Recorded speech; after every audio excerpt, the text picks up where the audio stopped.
Oke, assalamualaikum semuanya ya. Selamat malam, terima kasih sudah hadir malam ini. Malam ini kita nggak akan lama-lama. Saya buat perkuliahan musik malam ini cuma 1 jam saja. Kalaupun memang lebih tidak masalah, tapi kalau misalnya kita bisa selesaikan tidak sampai 2 jam, saya sangat harapkan bisa lebih cepat gitu. Bukan karena apa, karena pertama bahasannya sudah tinggal membahas soal-soal saja ya. Kemudian kalaupun ada pertanyaan boleh diajukan hari ini, malam ini. Tapi kalau misalnya belum sempat terpikir, misalnya belum sempat baca-baca dari kemarin gitu ya, nanti menjelang hari H ujian, jangan menjelang hari H deh, H-4 gitu ya, H-3. Kalau teman-teman sudah ada yang baca-baca modul, kemudian ada pertanyaan, silakan tanyakan ke saya gitu ya. Saya bisa dikontak kapanpun, selama apa ya, selama saya ada jaringan internet tentunya ya. Saya bisa balas secepatnya, quick response lah. Tapi kalau misalnya pada satu mungkin saya tidak lihat handphone atau mungkin tidak cek, kemungkinan besar saya belum bisa balas cepat. Tapi insya Allah setiap harinya saya pasti akan cek terus ya. Kalau ada teman-teman yang mau tanya silahkan ya. Ini pembahasannya simpel aja. Mau saya mulai sekarang apa mau nunggu dengan yang lain dulu nih? Hari ini -4 ya Mas Rian ya. Memang ujian ini kapan ya? Kalau saya boleh tahu untuk mata kuliah komunikasi bisnis.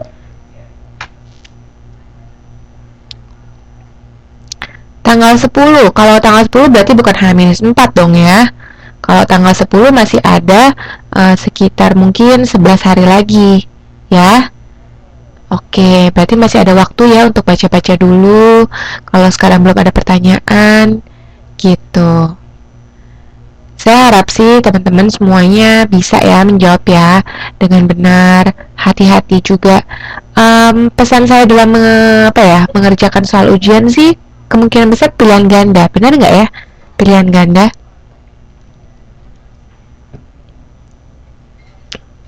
Insya Allah bisa ya. Iya, kalau pilihan ganda itu harus hati-hati ya. Karena yang namanya pilihan ganda itu kalau salah dianggap salah gitu. Kalau keuntungan daripada soal seperti esai itu adalah ketika kita menuangkan isi ide-ide kita gitu ya. Misalnya kita pakai contoh, terus kita misalnya pakai kata-kata sendiri, kemungkinan besar akan tetap ada nilainya kalau esai. Tapi kalau pilihan ganda salah ngebuletin aja ya, atau salah ngilangnya gitu ya, itu sudah hitungannya salah. Jadi harus lebih hati-hati lagi. Kedua, saya saranin kalau dalam ujian itu gini. Kalau mau cepat gitu ya, ketika misalnya teman-teman sudah baca satu soal, kalau tidak tahu lewatin dulu aja. Kalau terlalu fokus dengan satu soal yang kita sendiri sebenarnya bingung, nanti akan makan banyak waktu gitu. Jadi usahakan kerjakan dulu yang paling mudah. Gak apa-apa lengkap-lengkap bolong-bolong, asal jangan ada yang ketinggalan aja. Yang penting bisa dikerjakan dengan cepat. Karena nanti kalau udah nyampe ke soal yang membingungkan gitu ya, kita kan butuh konsentrasi yang lebih tuh untuk soal itu. Nah jadi kalau habis di situ nanti yang lainnya nggak keburu dibikin gitu ya. Ini kita mulai aja atau masih mau tunggu teman-teman yang lain nih? Kalau saya nggak masalah, mau mulai sekarang boleh, mau nunggu juga boleh.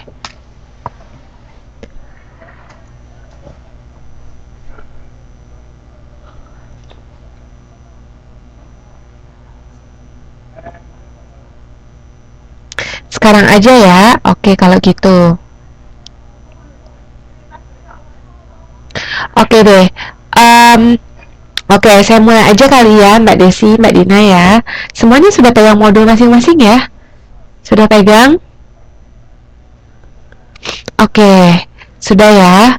Nah, gini nih teman-teman. Yang teman-teman lihat di dalam slide yang saya lampirkan di sini, ini sebenarnya adalah pemberian daripada Mbak Siti. Mungkin sudah pada kenal Mbak Siti kali ya. Beliau memberikan kepada saya karena beliau sudah bikin latihannya. Nah, beliau bilang kalau ada beberapa soal yang tidak sesuai loh gitu. Nah, jadi saya akan membahas sesuai dengan apa yang beliau ajukan ya. Saya sharing ke teman-teman juga ya. Ternyata ada beberapa hal yang harus kita perhatikan dan coba tidak sesuai dengan teori yang sudah kita pelajari. Nah, jadi kita akan bahas satu-satu yang salah ini ya. Kalau teman-teman misalnya merasa ada yang jawaban dari apa yang Mbak Siti tulis itu salah di sini, ini murni dari Mbak Siti ya. Kemudian atau teman-teman juga merasa ada yang merasa jawaban dari saya tidak sesuai, boleh ajukan saran ya ataupun ide. Saya akan bahas satu persatu ya. Kalau kita lihat di halaman 1.10 nih teman-teman, boleh dibuka ya. Halaman 1.10. Di sana ada soal nomor 9. Kalau teman-teman perhatikan, itu jawaban dari UT adalah C, ya kan? Courtesy. Saya baca ya. Salah satu dari 7 prinsip menurut Murphy dan Hildebrand adalah pesan yang dikomunikasikan disusun dalam kalimat yang mudah dipahami. Prinsip tersebut itu maksudnya apa? Nah, teman-teman boleh lihat halaman 1.7. Dibuka semuanya ya, teman-teman ya.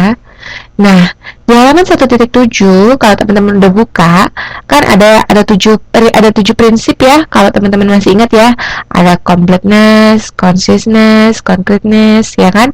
Nah, kalau di sana teman-teman baca ada clarity dan courtesy.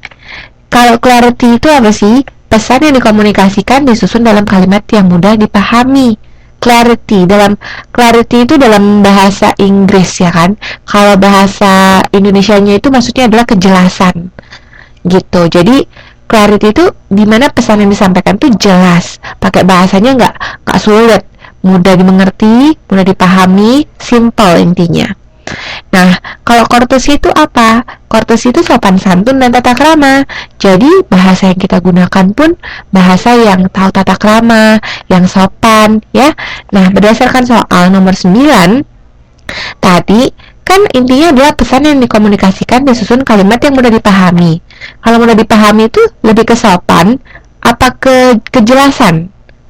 Malam, Mbak Siti, selamat malam. Silakan Mbak Siti, saya lagi merefer kepada ini nih soal yang Mbak Siti kasih ke saya. Nah, iya benar banget Mbak Desi, kejelasan ya. Berarti bukannya soal tata krama, bukannya soal courtesy di sini. Berarti soal clarity. Jadi yang benar jawabannya bukannya C, tapi jawabannya adalah yang benar adalah B. Ya, B bukan C. Betul. Jelas ya? Oke. Kita lanjut ya ke halaman 1.29. Oke.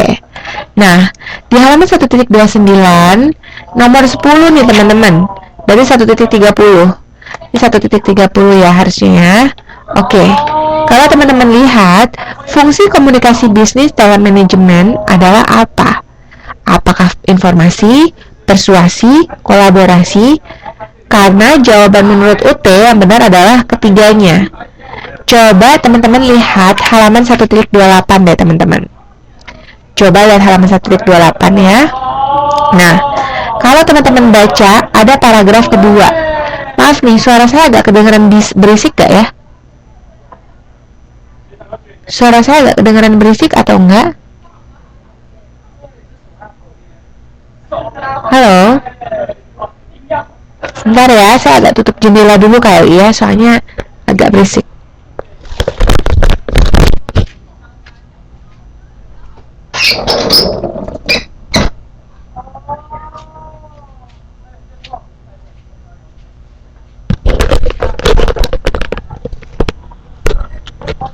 Halo?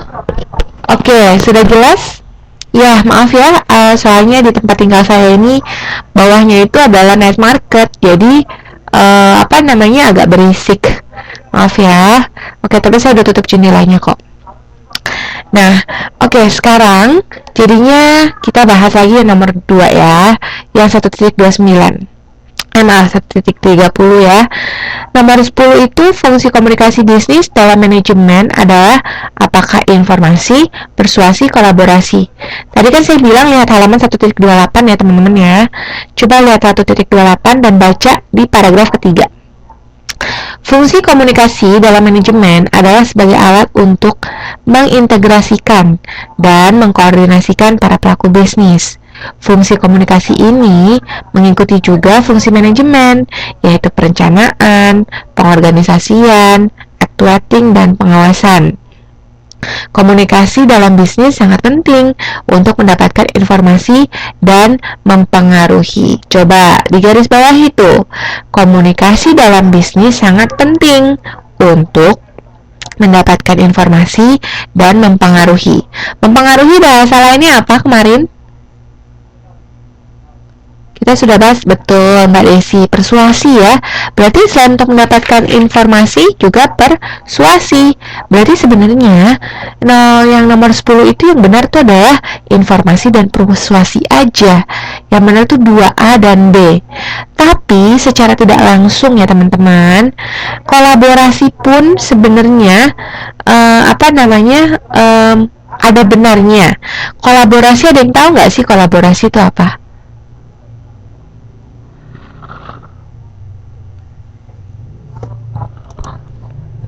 Penggabungan, oke, collaboration ya. Benar, Mbak Siti. Apalagi? Ada yang bisa kasih masukan yang lain? Kolaborasi, pencampuran, penggabungan. Betul, intinya apa? Kerja sama. Ya, artinya itu adalah kerjasama. Jadi, maksudnya apa? Betul. Nah, betul sekali, Mas Rian. Jadi, maksudnya apa? Kalau nggak ada komunikasi bisnis, kira-kira bisa nggak adanya kerjasama? Nggak mungkin, bener nggak? Jadi, semua diawali dengan adanya komunikasi, ya kan? Dan komunikasi ini kita terapkan di dalam dunia bisnis. Gitu. Jadi, sebenarnya fungsi komunikasi bisnis sendiri dalam manajemen itu adalah ketiganya. Jadi, yang benar itu sebenarnya adalah yang D gitu ya, 1.30. Cuma gini, ketika jawaban di atas benar, cuman karena kita itu harus merefer kepada buku ya teman-teman ya, jadi oke lah, bisa jawab yang A dan B.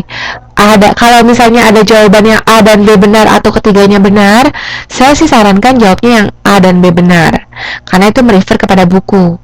Tapi kalau berdasarkan logikanya, jawaban yang B itu yang benar. Ya, jelas ya? Oke, kita lanjut ya. Kita lanjut yang 1.40. 1.40, kita boleh lihat ya, halaman 1.40. Oke. Nah, kemudian nomor 4. Oke. Coba dibaca lagi ya. Khalayak komunikasi bisnis pada level komunikasi massa. Ingat, komunikasi massa itu siapa sih? Siapa itu komunikasi massa? Media. Oke. Pers, kemudian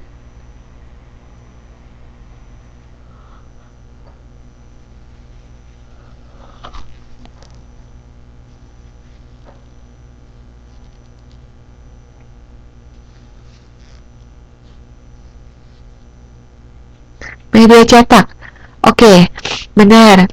Tapi ingat, media massa nih Mbak Siti, komunikasi massa itu maksudnya adalah ketika kita berusaha untuk menjangkau khalayak ramai.